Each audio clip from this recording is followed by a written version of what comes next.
Doings of Doyle is sponsored by Belanger Books, home of the best Sherlock Holmes anthologies featuring today's top Sherlockian authors.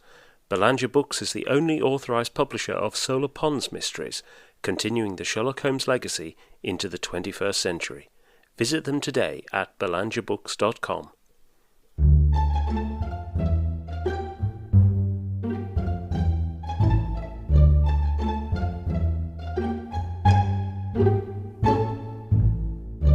Welcome to Doings of Doyle, a podcast dedicated to the works of Sir Arthur Conan Doyle, the creator of Professor Challenger, Brigadier Gerard, and, of course, Sherlock Holmes.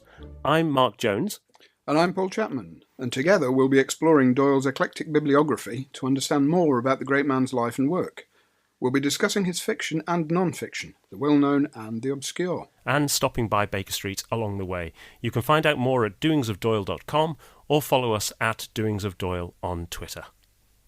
Hello and welcome to episode 50. My goodness, episode 50. This time we look at a deeply personal work that Conan Doyle suppressed for almost 30 years before reissuing in a heavily edited form. It's The Surgeon of Gaster Fell, which first appeared in 1890. And here's Paul to introduce the story. Following a life of adventure, James Upperton, while still only in his late 30s, has decided to retire to a quiet and secluded corner of North West Yorkshire, where he intends to pursue a course of abstruse philosophical studies. His plans and his peace are, however, disarranged by the arrival of a mysterious young woman and the disturbing presence near his woodland retreat of a disparate and strange male duo, the younger of whom introduces himself as the Surgeon of Gaster Fell. Now, The Surgeon of Gaster Fell was first published in 1890, but it was actually written 4 years earlier in May 1886, and it's really knowing what was going on in Conan Doyle's life in that month that helps us to unpick the significance and the meaning of Gaster Fell. Now, because this is quite an involved tale, and we're going to be going into it in some detail, we'll start with a bit of an overview of the people and the timeline involved. So in 1881, Conan Doyle's father, Charles Altamont Doyle, after many years of ill health, was admitted to Blererno, a retreat for alcoholics in Kincardineshire, not far from Aberdeen. Charles had by then long ceased to be the breadwinner of the Doyle family, which had instead found financial support really from three sources. One of them was Conan Doyle's older sister Annette, who eventually became a governess and sent back her wages. There was Arthur himself, who would sent what he could from his writings and from his various trips and ultimately from his medical practice in Southsea, and also the Doyle family lodger, Brian Charles Waller, a name we're going to come back to, who actually paid the Doyle family rent in Edinburgh from 1877. In summer 1883, while Charles Doyle was in Blererno, Mary Doyle and her two youngest children left Edinburgh for good and relocated to Masongill, the remote North Yorkshire family estate of their former lodger, Brian Charles Waller. Meanwhile, Charles Doyle's condition continued to deteriorate, and in May 1885, he was admitted to Montrose Lunatic Asylum. A few months later, in August, Conan Doyle married his first wife, Louise Hawkins, and they were actually wed in Thornton-on-Lonsdale, not far from Masongill. Charles Doyle, of course, was not present. Conan Doyle's best man was Brian Charles Waller. Now, we spin forward to the following year, 1886, and in spring, Arthur decided that he was going to try his hand at a detective novel, and perhaps observing the popularity of that genre and also maybe observing some of the weaknesses in the emerging format, he wrote A Study in Scarlet over March and April 1886. It was just as he was coming to the end of writing that, maybe he had just finished, that he had news that his father's condition had deteriorated further and he had suffered a major epileptic fit in the Montrose Lunatic Asylum. And it was on the back of hearing that news and on completing A Study in Scarlet that Conan Doyle wrote The Surgeon of Gaster Fell. Now, Gaster Fell fared no better than A Study in Scarlet, and it was soon doing the rounds of the publishers. It was initially rejected by Blackwood's before it was picked up by Chambers, the journal that had printed Conan Doyle's first story, The Mystery of Sasassa Valley, in 1879. Now, we don't know when Gaster Fell was accepted, but it first appeared in Chambers in 4 parts throughout December 1890. It then fell into relative obscurity for almost 30 years until in 1918 Conan Doyle decided to include it in his anthology Danger and Other Stories. But the version that appeared in 1918 was significantly curtailed, Conan Doyle having made some major edits, and it's this shorter version of the story that is found in most modern anthologies, including recently Darrell Jones' collection of Conan Doyle's Gothic tales.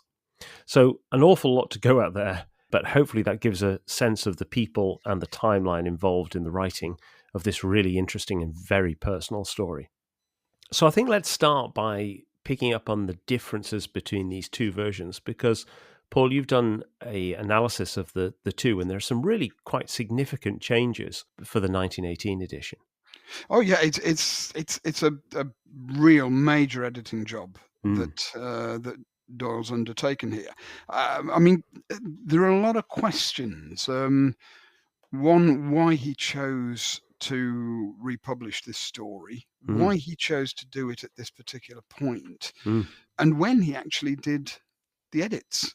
Oh, good point. Because, you know, he's obviously quite busy during the First World War to take time to go over this old story. And make, you know, these major edits. I mean, he's gone through each of the 4 chapters and cut swathes out of them all. And you can see some of it is quite definitely done to slim the story down and to make it flow. He's cut out a lot of the main characters' background, which we'll discuss later, and although where I mentioned the philosophy. The philosophical pursuits in the synopsis, Doyle has gone through and cut out most of the references to the actual philosophers and so on that Upperton was studying. I mean, you can see that's done for a couple of reasons. One, because it's slowing the story down; it's a great long list, and doubtless Doyle was probably slightly embarrassed by the gaucheness of his list at that point. So it's things like that. A lot of it, as I say, is done cutting out paragraph here, paragraph there, to actually speed the story up and just get rid of some, you know, physical description, that sort of thing. Again, it's done for speed. You can see he's gone over it carefully because individual words have been changed at points. So you get him changing a word like he's at one point lit up becomes lighted up. You can see at points where he's spotted things like repetition.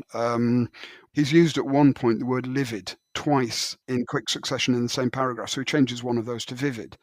So you can actually see he's really gone through this carefully. This isn't just a little side project almost. He's gone at this with some seriousness. Yes. But it's still baffling to me, and I don't think we're really going to know the answers as to why he chose to do this and why he chose to bring this story back into light, particularly given what it's about and the close subject matter. You think it's one that he would have chosen to bury after its initial publication. But these are issues that we'll discuss as we go on through the podcast. Yeah. I mean, I think one of the big casualties of the editing is the narrator, who is this quite interesting character in the original book, James Upperton, who has both an interest in theosophy and he has a military background. And both those aspects of his character are essentially deleted from the later version. I think probably, as you say, for speed, but also perhaps because Conan Doyle, shares quite a lot of those interests as well. I mean, what you end up with is the main character in this essentially becomes just a dilettante. Yeah. You don't get a sense of why he wants this solitude, and the two pieces of the philosophical discussion that remain in the final version both relate to the classical world. There's an Egyptian one and I think a Greek reference, and that's what you're left with. It's not quite satisfying. You just think this guy's just playing around with. He's not a serious student. Yes. So let's think about Upperton, the narrator, himself in a bit more detail now. So he is essentially has moved to this part of the world to sort of get away from it all. He talks about taking a sort of sideline on life to get a bit of solitude. And actually what he's trying to do is engage in his sort of theosophical studies. we've talked about theosophy before. It's come up several times. It was something that Conan Doyle was very interested in, this sort of esoteric belief system that there was once a sort of once universal religion that society was destined to rediscover, and sort of derived from Madame Blavatsky and the Theosophical Society in America, founded in 1875. Conan Doyle himself was introduced to this by Major Alfred Wilkes Drayson, formerly of the Indian Army, probably in 1884. So not that long before this story was written. So, and you can sort of imagine Conan Doyle in his mid-20s discovering this for the first time and sort of gorging on all the information he could possibly get, which is kind of what we get here, in that there's a bit of a splurge of theosophical detail, which ultimately Conan Doyle cuts from the later version. Yes, it's one of the kind of, you do see this throughout Doyle's fiction when he's got an enthusiasm and he wants to show his background reading and he wants to show off a little bit. You get this what is essentially a grab bag. Yeah. Of names that he's familiar with. I mean, half of these are just completely, totally obscure. But you've got big names. This is another thing that he did a lot. He would mix in the big hitters. So you have names like Berman, Swedenborg. But then you've also got in the list, you've got, for instance, A.P. Sinnett, who was a leading British theosophist and one of Madame Blavatsky's top lieutenants, but not a figure of great significance in an historical sense. And Doyle does this, like he almost likes to pick on people and thinks, he can see the great philosophers of the future. Yes. And in this, he's not got it right. Another one of the ones in this is in the list is Winwood Reade, the anthropologist who wrote The Martyrdom of Man, which of course Sherlock Holmes recommends to Dr. Watson. So Reade is another one of Doyle's personal favourites. There's something terribly, I've used the word earlier, but gauche, yes, about what he's doing here, and I've no doubt he did recognise that later on, and that's why this whole section goes out. But it's basically also there to show that Upperton, he knows his stuff. He isn't. That's right. He isn't just a dabbler, which unfortunately in the later edited 1918 version he comes across as. Yeah, he does. Yeah, he doesn't seem to be in any way a significant student of anything in the later version. He's not just studying this stuff. He's bought a shack in the middle of nowhere and has actually fitted it out, because there is this rather wonderful description of this room, which feels to me like the sort of room that Conan Doyle would have absolutely loved to have. Yeah, and that you've got the description. It's a 2-roomed stone shack. Yeah, essentially, and as Upperton's doing it out in his own taste, he makes this statement: "My own tastes are of a Spartan turn," and then you get the description of the room. The room which I had set apart for my mystic studies was set forth in a style as gloomy and majestic as the thoughts and aspirations with which it was to harmonize. Both walls and ceilings were covered with a paper of the richest and glossiest black, on which was traced a lurid and arabesque pattern of dead gold. A black velvet curtain covered the single diamond-paned window, while a thick, yielding carpet of the same material prevented the sound of my own footfalls as I paced backwards and forwards from breaking the current of my thoughts. And then later said this next bit was actually excised from the 1918 version. From the centre of the ceiling hung a single gold thread, so thin as to be scarce visible, but of great toughness. From this swung a dove of the same metal, with wings outstretched. The bird was hollow and contained perfumed oil, while a sylph-like figure, curiously fashioned from pink crystal, hovered over the lamp and imparted a rich and soft glow to its light. A brazen fireplace backed with malachite, 2 tiger skins upon the carpet, a buhl table, and 2 reclining chairs in amber plush and ebony completed the furniture of my bijou study. Very Spartan. It's very Spartan, and there's also, the phrasing there. You've got to wonder, is this a parody Yes. at It's times? so Because the strange. phrasing is this Doyle poking fun at the character with some of that phrasing, as gloomy and majestic as the thoughts and aspirations with which it was to harmonise. I think anybody who uses It's the word malachite as well is probably a bit suspect. mm. And I think you're right, Mark, in saying that this is a kind of idealised thing for Doyle himself, Mm. because at a similar time he's writing this, or maybe slightly earlier, we've got the novel which was thought lost, certainly Mm. incomplete, The Narrative of John Smith, which was Mm. finally published in the early 2000s, in which there's a room with similarities to Similar. this one. Yeah. And then this very room is repurposed in 1889 or 1890 Yeah. to become the room of Thaddeus Sholto Yes. in The Sign of the Four. Yes. And you have to say it's far more in keeping with Thaddeus Sholto than with a former explorer and soldier. Yes.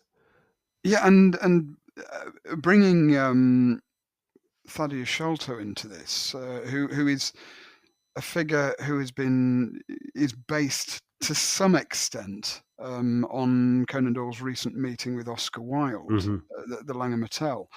You could tie this in perhaps because at that meeting at the Langham, Wilde's contribution to Lippincott's was the picture of Dorian Gray, Yeah.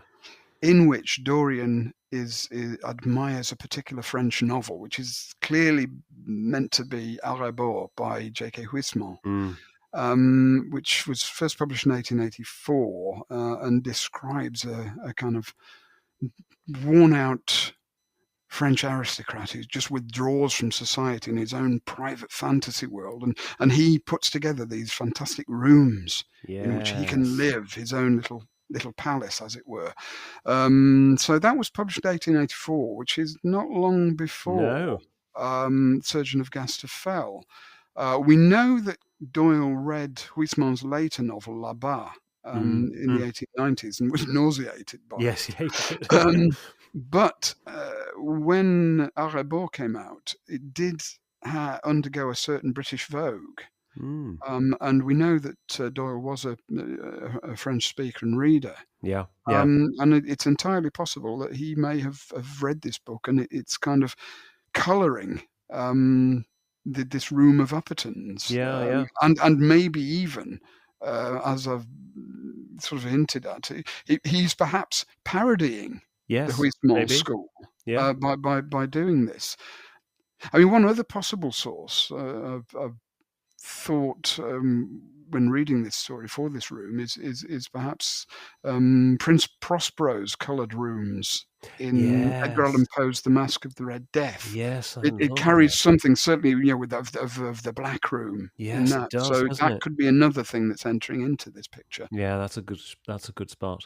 Yeah, and the room itself gets even more strange when you start to hear about what he's got hung on the walls around the around the place as well. I mean, what I noticed straight off though was there's a reference to a painting by Fuseli, which must be the Nightmare, the Gothic masterpiece, which is incredibly well known and repeated. But the other pictures on the walls there are really interesting.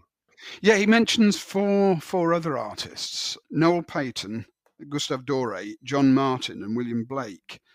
Noel Payton's very interesting as an addition here because he was Victorian specialist again in fairy paintings, amongst other things. He was also a Scottish artist born in Dunfermline, later lived in Edinburgh, and actually lived in George Square, where the Doyles did for a time. Mm, Conan Doyle will have noticed the connections this man had to the paintings of his uncle Richard Doyle and his own father Charles, yeah. in this obsessive fairy painter. You look at his picture, The Reconciliation of Titania and Oberon, for instance, and that's got 165 separate fairy figures in Gosh. it. And so this is tying in very much Mm. to Doyle's own family background. All the artists here are fantastic artists. Gustave Doré, who illustrated the Bible, Mm. the Divine Comedy, Paradise Lost. All of these kind of dreamy narratives and odd, and kind of speculative philosophical narratives as well. And even his really famous pictures for Blanchard Gerald's London: A Pilgrimage Mm. have a Yes. really dreamlike Yes. atmosphere Yeah. to them. And so the East End of London becomes this rather weird, fantastic location. And it's not surprising these pictures are often used to illustrate, stuff on Jack the Ripper because of the Yes. Yeah. kind of weirdness about them. John Martin mentioned, and John Martin was another favourite of the Victorians, specialised in apocalyptic artwork. And William Blake, of course, like Mm. Fuseli, was Mm. one of the great iconographers of the Romantic movement, but who had very much had his own way of looking at Mm. things. And it's interesting how this does all really tie in. We're being pointed here, Yes. without knowing it, towards Charles Altamont Doyle Yes. and the art world that his son Arthur had grown up in. In 1924, in Memories and Adventures, you get this from Arthur about his father. His brush was concerned not only with fairies and delicate themes of the kind, but with wild and fearsome subjects, so that his work had a very peculiar style of its own, mitigated by a great natural humour. He was more terrible than Blake, and less morbid than Wiertz. Yeah. And 1924 is when Conan Doyle ran an exhibition of his Mm, father's work in an attempt to sort of rehabilitate him in the sort of art world. mm. I mean, it's interesting when you go through the list of those artists. They don't sound to me like Conan Doyle's taste, but they do sound like Charles Altamont Doyle's. And I wonder if these are pictures or images that maybe he might have seen growing up, that his Oh, I father might think very have had. much so. I think these are artists that he would have been very, very familiar with, Mm. and Dore would have been certainly Yes, within middle class Victorian absolutely. homes. His Bible. He knows that his readers are going to pick up on these references.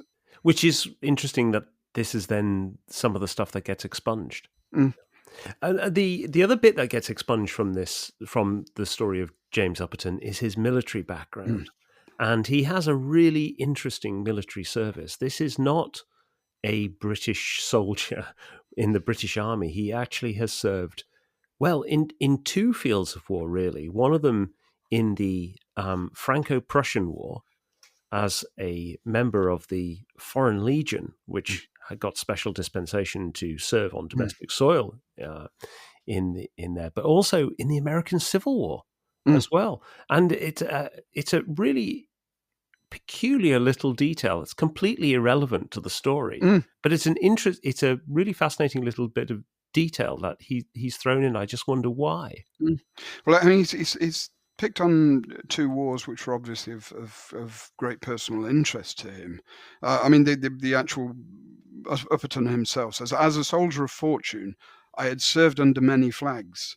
I was with Jackson in the Shenandoah Valley, and I fought Mm, with Chanzy in the Army of the Loire. mm, So he served in Jackson's Valley campaign, which was in January to June 1862, mm, which was fought as a distraction campaign to pull Union troops out of General McClellan's drive on Richmond, yeah, and just create trouble on McClellan's flanks.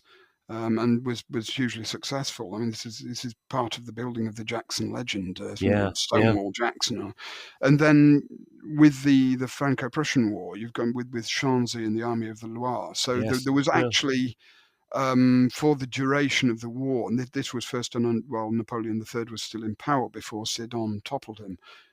There was a formation of a fifth battalion of the Régiment Étranger, which it included a lot of Irishmen, mm, amongst others.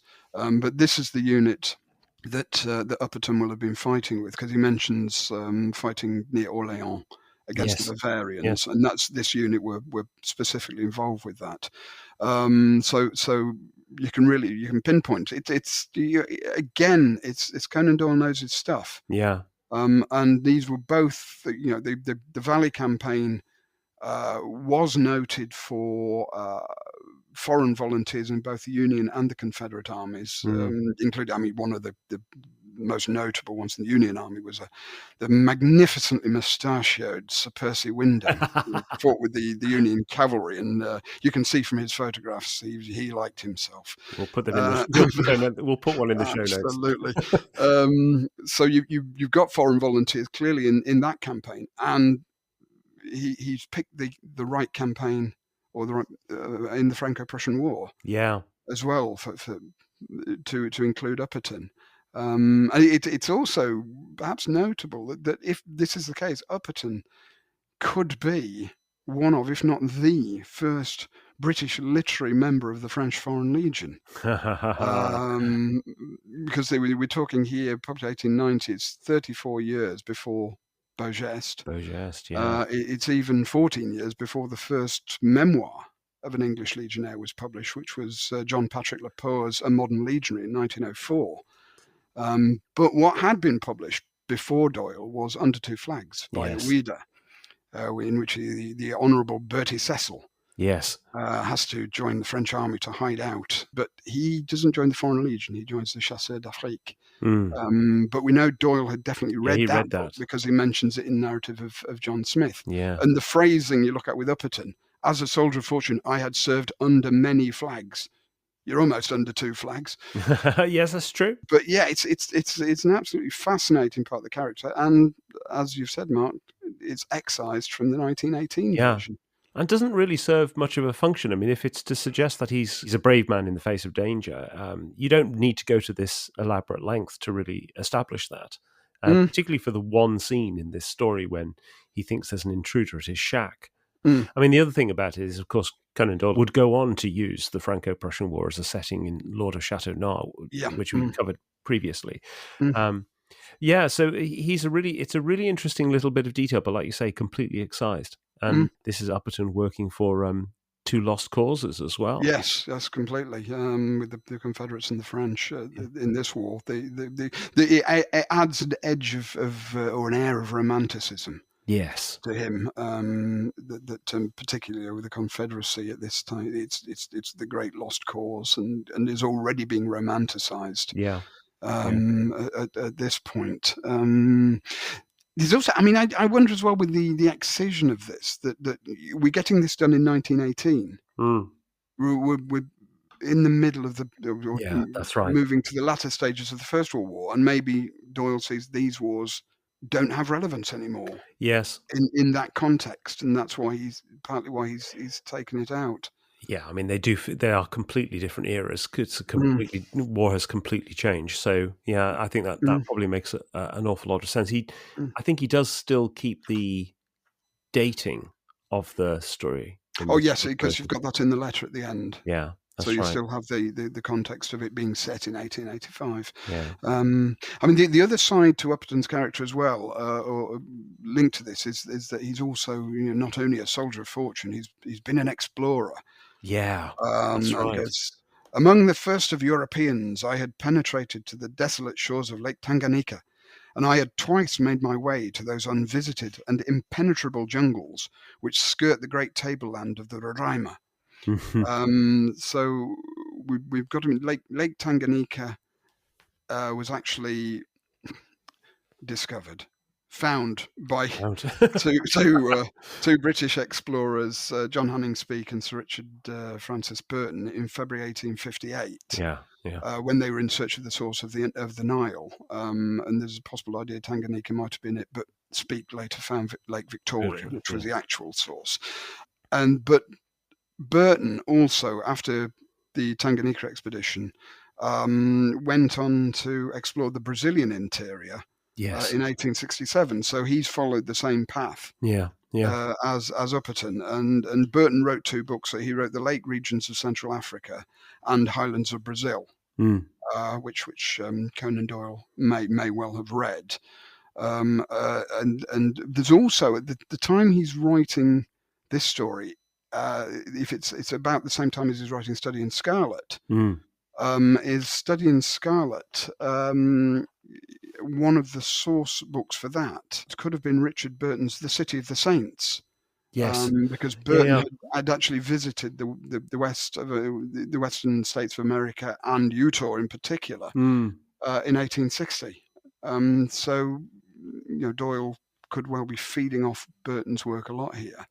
And there's another kind of funny odd family connection as well, that Burton and Speke, after their Tanganyika expedition, fell out with each other seriously. And Speke wrote his own rival book, but he wasn't a very good writer.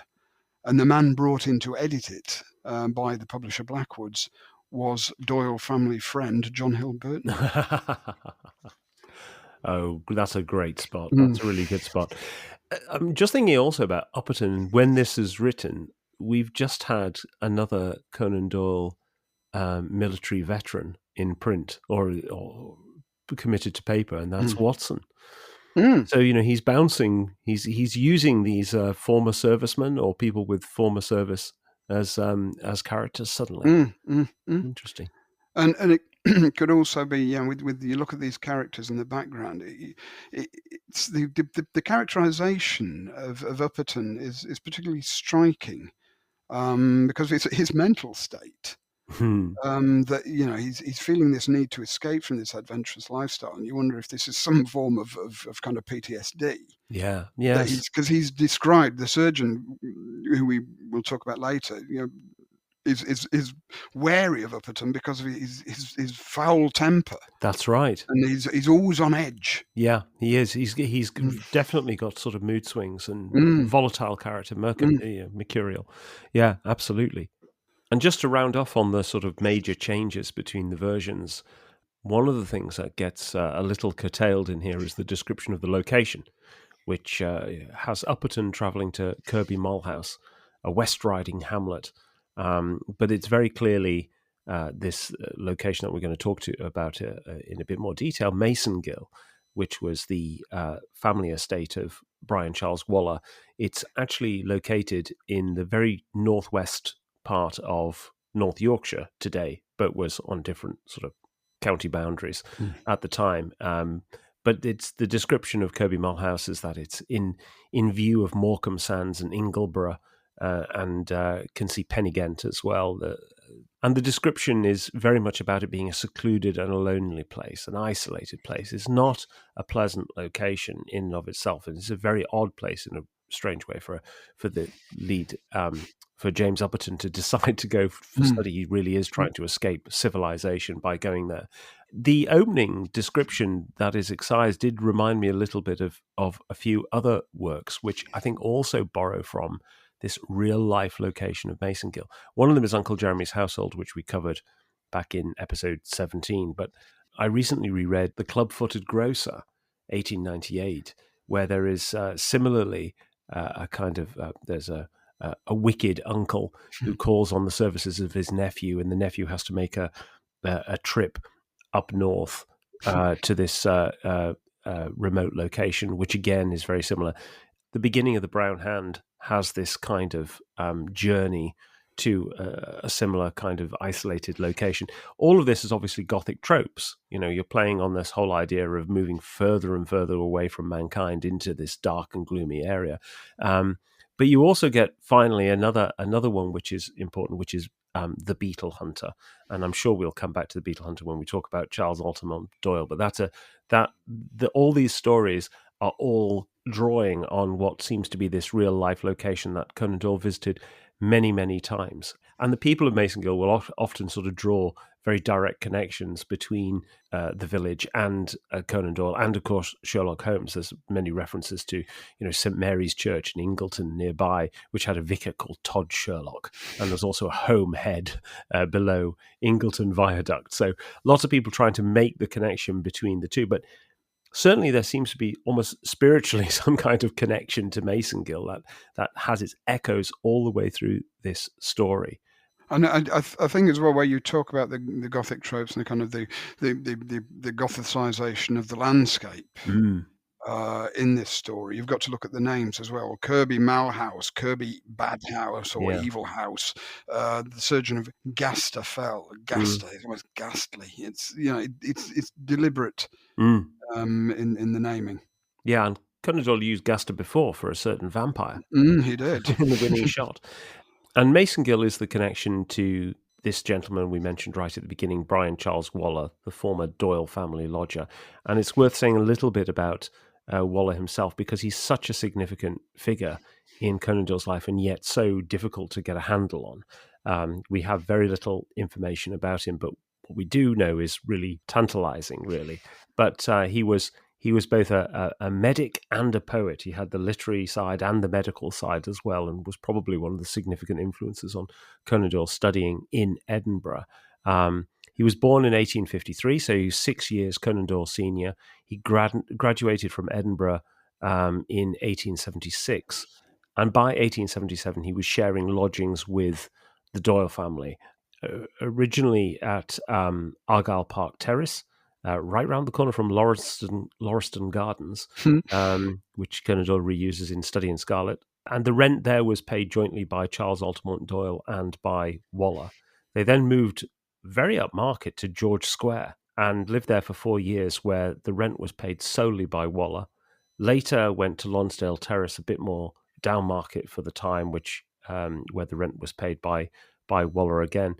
Now, Waller in 1877 inherited Mason Gill from his father, but actually he didn't move back there until 1882. For that 5-year period, the estate was managed by his mother. He moved back in 1882 and was followed in summer 1883 by Mary Doyle and the two youngest of the Doyle children. Mary Doyle moving to Mason Gill has been the subject of a great deal of speculation for many, many years now. But as Andrew Lycett said in his biography of Conan Doyle, her motives are difficult to assess since no documentary evidence of this important relocation has survived what appears to have been a careful weeding of the papers. And there's definitely an element to which this part of the Doyle story and the Doyle family story has been edited, redacted in some way, whether by Jean, Conan Doyle's second wife, or by other individuals later. But we have very little documentary evidence, very few letters from Mary Doyle at this time to really give us any insight into why she made the move to Mason Gill. And with this kind of mystery about Waller, it was almost added to by the early biographers, particularly John Dixon Carr and Pierre Naudin, who both mention Waller. But they give the impression he's kind of some sort of family friend. Yes. And almost a long-term family friend, not essentially the almost late arrival cuckoo in the nest. Yes. Which is what he actually was. Yes. So there's definitely, and again, as we've discussed before in various things, one can almost sense Adrian Conan Doyle breathing down the neck of both those biographers and making sure we'll mention him. Yes. But we'll go no further. And and in that, Adrian is taking his lead from Arthur Conan Doyle himself, because Waller does not get a mention in Memories and Adventures. No. There's this very oblique reference, which is, my mother had adopted the device of sharing a large house, which may have eased her in some ways, but was disastrous in others. And the whole idea of what the disaster is never really substantiated. I mean, the really fascinating thing is that Conan Doyle and Waller seem to have had a fractious relationship, certainly at one point. I mean, there's in their early exchanges when Arthur is away from Edinburgh and then from his mother in Mason Gill, he often asked for input or received input from Waller in his early stories, and there are a couple of knowing nods to him in things like Uncle Jeremy's Household. But then you get this really interesting point in April 1882 when Conan Doyle writes to his sister Lottie and said he'd put the finishing touch upon Waller. I nearly frightened his immortal soul out of him. He utterly refused to fight. I made such a mess of him that he did not leave the house for 23 days. I'm not sure if that's 23 or 2 to 3 days. someone's missed out the hyphen. I fancy it will make him a better fellow. We have a sort of nominal reconciliation since then, but I don't think we love each other very much yet. And nobody really knows what this is all about.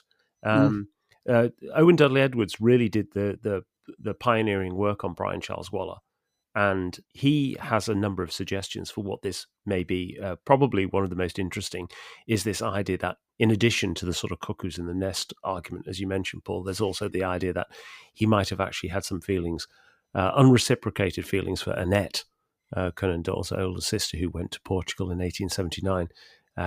And Owen cites a lengthy poem by Waller, which very much speaks to unrequited love. I mean, the other thing that's interesting for that April 1882 timeline, though, is that that's only 1 or 2 weeks before Conan Doyle sets up in Plymouth with George Budd. And we know Budd was a source of tension between Conan Doyle and his mother. It was ultimately one of the things that led to Conan Doyle being chucked out of Budd's practice. And it may well be that Waller was over-exercising his opinion in that as well, because actually Waller had been a tutor at Edinburgh. It's quite possible that George Turnavine Budd was one of his students. And also Waller's own background. And George Budd's father was a famous doctor in his own right. And so Waller would know about the Budds. He would know all about the wayward ways of George Turnavine Budd. Yes. And again, as I've just said, with the whole thing about Adrian Conan Doyle breathing down the neck of Arthur's biographers, is that Waller breathing down the neck possibly of Mary. Yes, about true. this. But I think Mary had an instinctive dislike of Budd as well, that she knew he was a wrong un, and that Arthur was wandering down the wrong path with him. But it's a fascinating idea, though, isn't it, that these two young men, because they were both young men, 6 years apart, come to blows, or virtually come to blows, over this incident that we just don't know anything really about. And it's where Waller stands. It's this kind of strange, even though there's only 6 years, a kind of father figure, but also a kind of elder brother. Yeah, that's right. And if the speculation about Annette is right, he could have ended up as Arthur's brother-in-law. Yes. And in reading this, I think, Paul, we both seen lots of echoes of Waller in the character of the surgeon. Yeah, very, very much so. As we've said a few times, this is a very, very personal story for Arthur Conan Doyle, and he's really, I think, he's working things through in his own mind in writing this, and it ties in so closely because so we've got Kirby Malhouse is obviously based around the Mason Gill area. And Waller moves back here permanently in 1882, as you say, to be followed by Mary Doyle and the daughters Ida and Dodo. But there is, again, we come back to Owen Dudley Edwards here on his speculations about Waller, and this is a speculation of his from 1881. He argues from studying the census rolls, because Waller and Charles Altamont Doyle are both missing from the census rolls in Edinburgh, may have gone to Masongill at that time. Yeah. And that Waller may have had, because he certainly did have later, his own private surgery in Masongill. And that Waller may have brought Charles out of the Bleno home to try a bit of private therapy with him. That if it was tried, it evidently went wrong because Charles was soon institutionalized again. Yeah. But this story centers around a man who calls himself the Surgeon of Gaster Fell, who is in another one of these stone cabins near to Upperton with an older man. Yeah. And Upperton, half the story is spent Upperton trying to work out what this relationship is.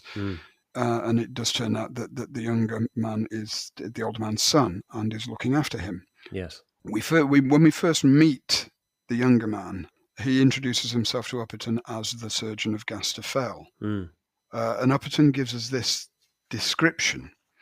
He was a tall, powerful man, tawny-bearded and deep-chested, clad in a loose-fitting suit of tweed, cut for comfort rather than elegance. As he stood in the shimmering sunlight, I took in every feature of his face, the large fleshy nose, the steely blue eyes with their thick thatch of overhanging brows, the broad forehead, all knitted and lined with furrows, which were strangely at variance with his youthful bearing.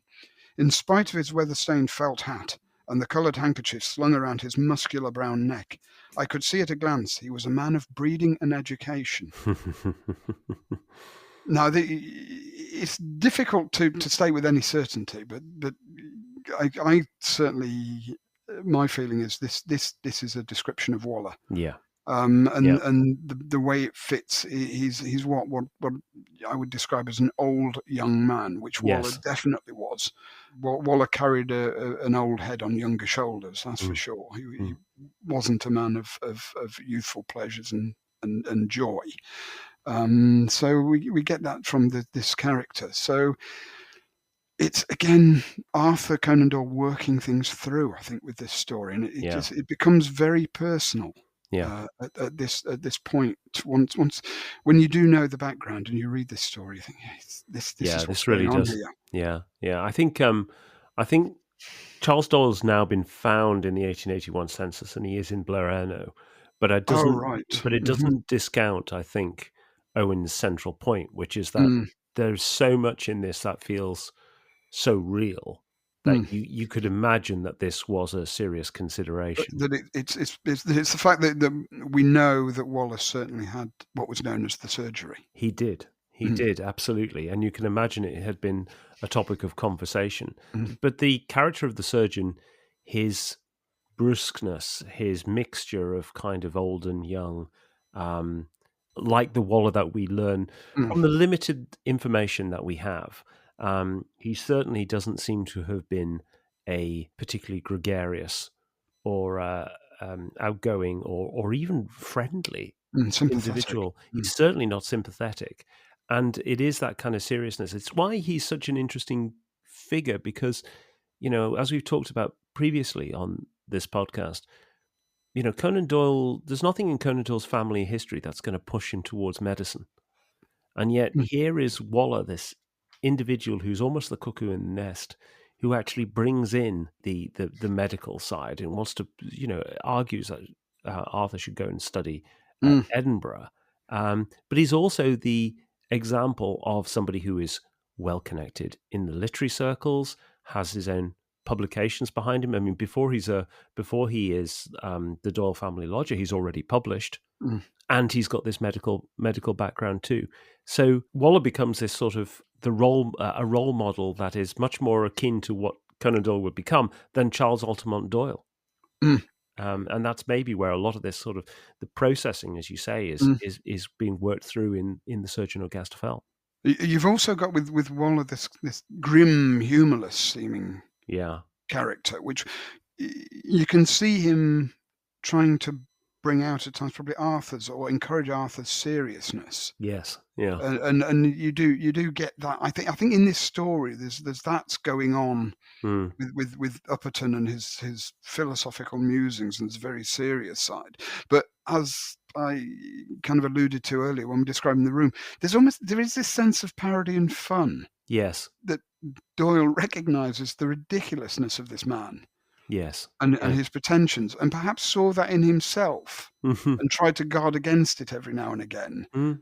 And that's a side of Waller coming out. And I think it's particularly relevant with the quote from Memories and Adventures about Charles Altamont Doyle and his art, that Mm. Arthur says his work had a very peculiar style of its own, mitigated by a great natural humour. Yes. And you get this when you look at Charles Doyle's the published journal Yes. from Yes. when he was in Sunnyside.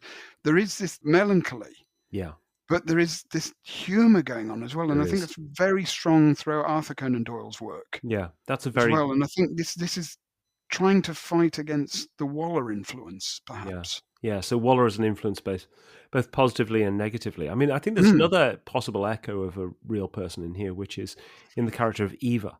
mm, So when Upperton comes to this remote location, he is joined in the lodging house by Eva Cameron, who is this slightly sort of ethereal creature. mm, She's for very good reasons, but she has what's described as a mincing French accent. and she's described as a strange waif. She spent her youth in a Belgian convent, and this is where she feels like she maybe has the echoes of somebody like Annette, one of his sisters who will have studied in France and then become a governess as well. And maybe there's an echo of her in here too. Eva's actually probably the most unsatisfactory aspect of Surgeon of Gaster Fell, which gets us into a real problem with the plotting and the structure of this story. I think he doesn't know what to do with her. Yeah.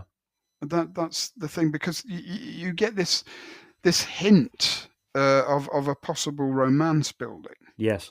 At first, even though Upperton has declared himself almost against all that sort of thing. I'm going to live a monkish existence, and then you get this playfulness, and as you say, this strange sylph-like character. She's almost like something from one of Charles Doyle's pictures. This kind of very much creature from fairyland. Yeah. In the way she's out collecting flowers like Ophelia.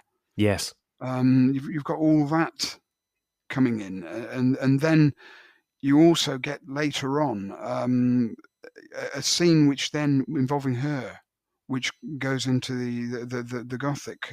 Yes. Which I'll just actually read out. And this takes part in the middle of a thunderstorm. And Upperton is wandering the moor because he can't rest. And there's a flash of lightning, and then in my very path, not 20 yards before me, there stood a woman, the livid light bearing upon her face and showing up every detail of her dress and features. There was no mistaking those dark eyes, that tall, graceful figure. It was she, Eva Cameron, the woman whom I thought I had forever left. For an instant I stood petrified, marvelling whether this could indeed be she, or whether it was some figment conjured up by my excited brain. Then I ran swiftly forward in the direction where I had seen her, calling loudly upon her, but without reply. Again I called, and again no answer came back, save the melancholy wail of the owl. A second flash illuminated the landscape, and the moon burst out from behind its cloud, but I could not, though I climbed upon a knoll which overlooked the whole moor, see any sign of this strange midnight wanderer. It's wonderful, isn't it? I read that, and apart from thinking, wow, it's a classic sort of Gothic moment, it did give me a slightly different interpretation of the story, which I think is entirely fanciful and my own, and I don't think it's necessarily in there, but I'll tell you it anyway, which is that I wonder if Eva is dead at this point, and he has genuinely seen a ghost. Because actually she disappears halfway through the story. This is the thing that structurally is really problematic with the Surgeon of Gaster Fell. You think there's going to be a romance, and then Upperton moves into the sticks. He is warned off by the surgeon from staying there for his own safety. And from the point at which the surgeon appears, Eva disappears. She's not there anymore. And then it transpires that obviously Eva is the sister of the surgeon, that together they've been trying to look after their father, but actually they can't keep him under control, and he is a threat to himself and others. And so one possible reading is that actually the father has polished off Eva, and that at this point she is actually a ghost. This takes it much more into Gothic territory than where we're sort of skirting around the tropes and using them. But it is a description. That description that you've just given, Paul, is the sort of description that you might get in the Woman in Black or something like that. And or also later on, I was thinking with the Moor and so on. This is the Hound of the Baskervilles. Yeah, absolutely. Being prefigured. Absolutely. The mood is there. The language is similar. These sort of he obviously loved this sort of milieu. Yeah, that's right. Actually, it's a great piece of writing, that sequence as well. The sentence just before the one where you came in with the quote was, there came a crash of thunder with a flash of lightning, which lit up the whole vast fell, so that every bush and rock stood out clear and hard in the livid light, which actually is a brilliant description. That's exactly what it's like in a really terrific lightning storm. So yeah, it's a great moment. It's got a touch of Jane Eyre about it in that bit. Well, you could say with Jane Eyre, you could then come to the imprisoned wife. You got the imprisoned father. Well, you have, and I did wonder if there might have been an element of that. Although we know Conan Doyle was no great fan of the Brontes, So it feels like it's time now to go on to Charles Altamont Doyle himself. So as Owen Dudley Edwards was really the first to draw out the connections between Gaster Fell and the sad real life case of Charles Altamont Doyle is incredibly clear. And since Owen's book, The Quest for Sherlock Holmes, came out, many of the institutional records have been released. So we now have a much better picture of what happened to Charles Altamont Doyle. There's a great article, I'll put a link to it in the show notes, from Dr. Alan Beveridge, who's a consultant psychologist at Queen Margaret Hospital in Dumfries, which appeared in 2006. And he really went through a lot of the medical history. And it's worth just, I think, highlighting the main parts of that. Charles Doyle started to suffer from alcoholic bouts around about 1862. And in those moments would become severely incapacitated, or as Mary Doyle actually described in a letter to Blereno, I think it was, he became idiotic. And he held down his job at the Office of Works until he was either retired or forcibly retired in 1876. And it's then 5 years where he's not drawing any income other than what he can get from occasional illustrations, that he is then admitted to Blereno, this what was called a home for dipsomaniacs, in 1881, and that's where he pops up in the census. Actually, that's where he's listed as an architect and an artist.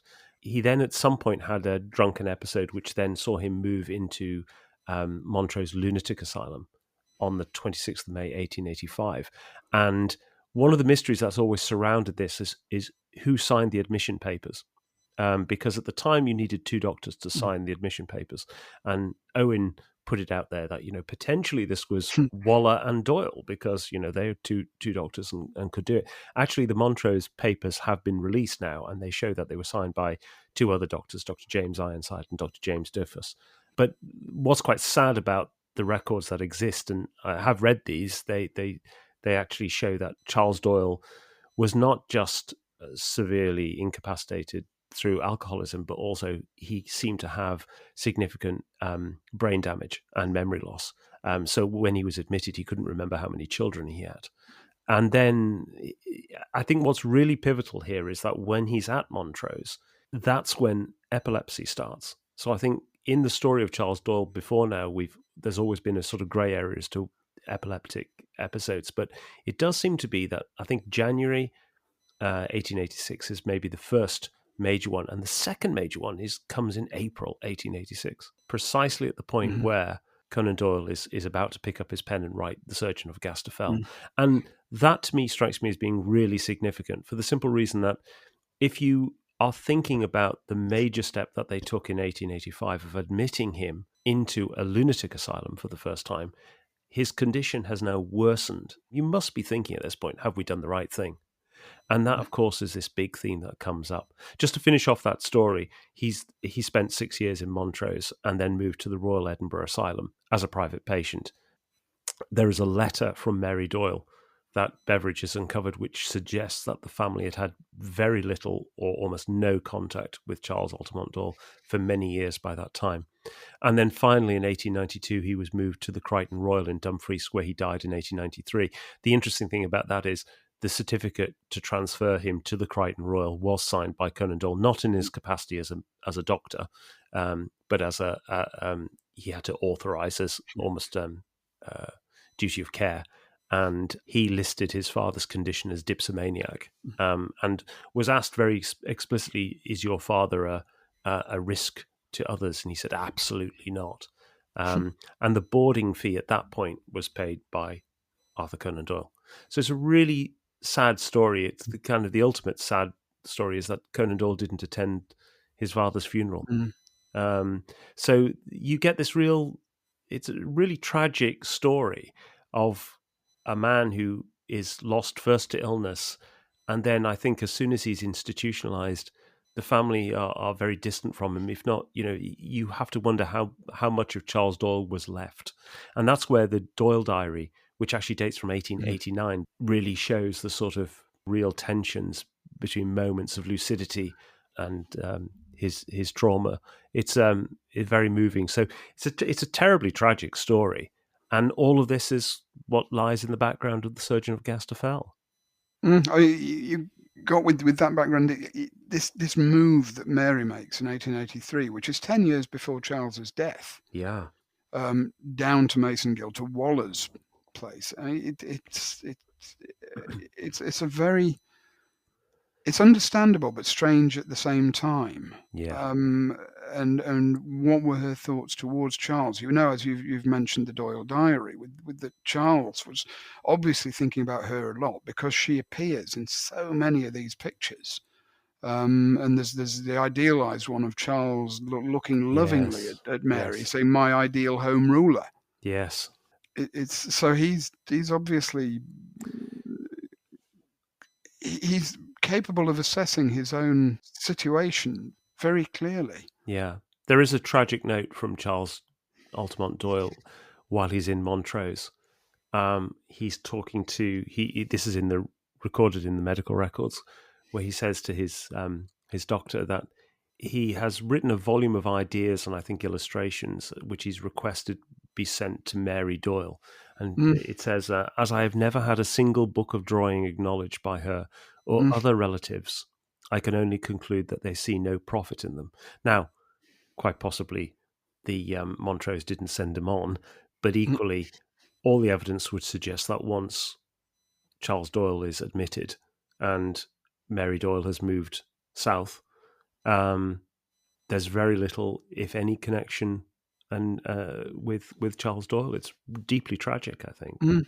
And we know that Arthur, I mean, from the earlier quote and the fact that he did this 1924 exhibition of his father's work, he got his father to do illustrations for Study in Scarlet. Yes. That Arthur actually was thinking of his father a lot and actually did recognize his father's talent. And you have to wonder if Arthur speculated on what ifs about, the choices that Charles made and were made for him. If he'd stayed in London, not gone to Edinburgh, Yeah. would the story have been different? It's as fascinating and tragic tale. So here's the $1 million question, which is, why did Conan Doyle use his father's crisis as the inspiration for a story? I mean, this seems, on one hand, this is exceptionally callous. You can read this as being an awful, predatory, unpleasant thing to do. You're raking through your own family and deciding this is actually a story that I'm going to use, and hiding your family secret in plain sight. Indeed, yeah, absolutely. But I think this is Conan Doyle processing his guilt. So he's working through, definitely. Yeah, and this is about the fact that they must have agreed that he'd go into an asylum. Once he's in the asylum, he deteriorates further, and they have to be wondering, have we done the right thing? Because the story is ultimately about, a brother and a sister who are trying to do the best for the father, but despite all of their efforts, they cannot help him, and he has to be admitted to an asylum. And so at the end, the asylum is justified as the right decision. And in fact, you get even more of that in the end of Surgeon of Gaster Fell, because there is this final letter where it is revealed that the father is doing much better. Now he's in an asylum. Well, we come back here to Owen's speculation as well. Was this experiment attempted? Yes. By Waller, to look after Charles himself, and then as you've just pointed out, the story basically says it didn't work well, and it couldn't, could it? It seems to be the overall feeling on that. And it's also interesting where you're talking about. And I do agree with you. I do think this is Doyle definitely processing his own feelings, and where you get the surgeon talking about his father. My poor father was a hard-working general practitioner in Birmingham. Almost 10 years ago, he began to show signs of mental aberration, which we were inclined to put down to overwork and the effects of a sunstroke. The eminent alienist, Mr. Fraser Brown, pronounced my father's case to be intermittent in its nature, but dangerous during the paroxysms. Yeah. But you've got, I find particularly interesting in that as well, the fact my poor father was a hardworking general practitioner in Birmingham, and this is where Doyle had served his apprenticeship in Birmingham under Dr. Reginald Ratcliffe Hall.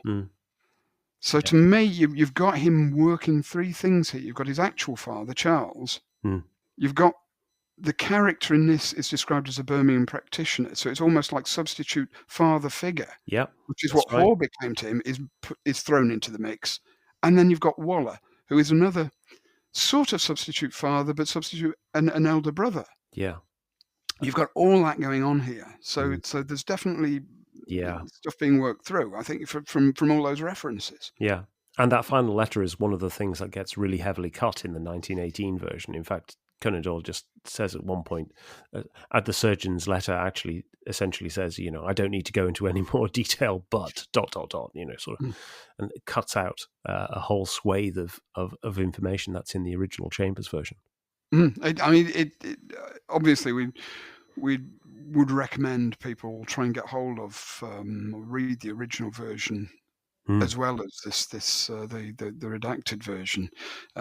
But there's also a point with the original letter, which is part of it that is cut out. Is there's a PS from Eva Oh, yes. That's right. about this. With your theory, Mark, about Eva maybe being done away with the father. Oh, Might not happen in this, but then again, it might be the son. oh, what a shame. You could bring in extra layers of conspiracy if you like. Oh, what a shame. Well, in my defense, I'll say that's clearly Conan Doyle realizing at the end of the story that he's forgotten about a character. It's got to tidy things up. Halfway through. There we go. I think the other thing that we get in this is one of Conan Doyle's innate fears, which is hereditary illness. This Oh, yes. idea that he Mm. might have inherited the same thing that afflicted his father. And Lucy Worsley mentioned, actually, in her documentary, this idea that he didn't want to waste his talents in the same way as Charles Doyle had done. And there's an element of that at play here as well, I think.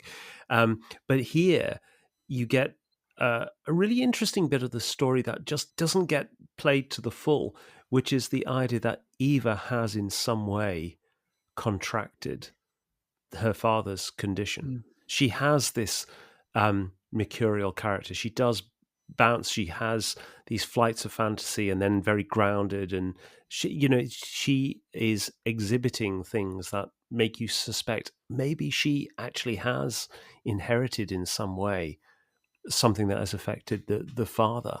And we have this and this idea of atavism coming back. So many times in Conan Doyle's writing, it just cannot be coincidental. I think that this feels to me like he is carrying the weight of potentially his father's illness transferring to himself and potentially his siblings and ultimately his children, I suppose. And you get this again in a different form in the third generation, Yeah. the short story. And also there's a later period when Doyle is writing about his views on decadent art, and in his commonplace book, and he's saying we must close the door and keep out madness in all its forms. Yes. So there is a fear of this, and the artistic temperament being particularly prone to madness was another one of his ideas. So it's all in the mix here. Yeah. While we're thinking about this, the specifics of what the brother and sister are doing to try and help the father, I was struck reading it again by an almost strange parallel with the Blanche Soldier. Mm-hmm. With the fact that you've got in the Blanche Soldier, you have somebody who's held up, and in this instance, it's almost a complete reversal of this, in that actually it's a father imprisoning a son. The son actually isn't unwell, and the salvation is achieved by a handy Deus Ex Machina medical professional who turns up at the end. But it's almost a complete reverse of this. And, so you often see this with Conan Doyle, don't you? Little echoes and ripples of an original idea being played out in different ways. Never quite puts away, that obviously resurfaces to him in another form, in another story. That's right. Well, one of the things that struck me rereading this story, and now that reading it in a way where you actually know a lot of the background to the story and what it's actually about, because it's a very strange story if you read it for the first time without any of this knowledge, Oh and gosh, yeah. particularly in the kind of the 1918 version, Yeah. where lots of the explanation is lost. But yeah, one of the things that really struck me is what on earth his family circle made of this story, and what his mother thought of it, because it would be quite obvious to them what it was all about. Yeah. And also it strikes me very much that it's published in Chambers's journal, Yeah. which is an Edinburgh journal, which is read by a lot of the people they would know. Yeah. Yeah. And they in themselves might, because they'll have witnessed Charles's behaviour around Edinburgh before he was institutionalised. Hmm. And it's clearly published under A. Conan Doyle. So Yeah. That's right. it's not a pseudonymous story. No. So people would notice. And the 4 parts come out in December 1890 Mm. when Conan Doyle is staying at Masongill. So Here's a nice Christmas story for you all to read. that strikes me as being, Christmases with families are not always harmonious, and maybe that might have been the case in December 1890. Writing a story for the public about the family's skeletons in the cupboard. Well. So that brings us to the end of The Surgeon of Gaster Fell. If you'd like to find out more, you can read the show notes at doingsofdoyle.com.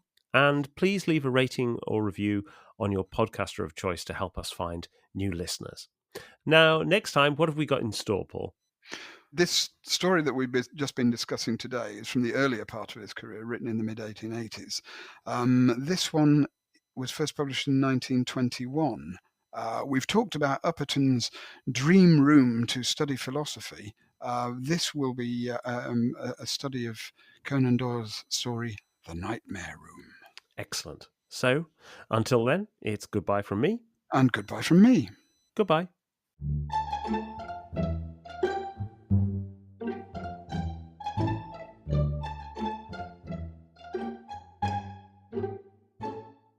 She's not there anymore. And then it transpires that obviously Eva is the brother of the surgeon, and that Eva is the sister of the surgeon, and that together they have...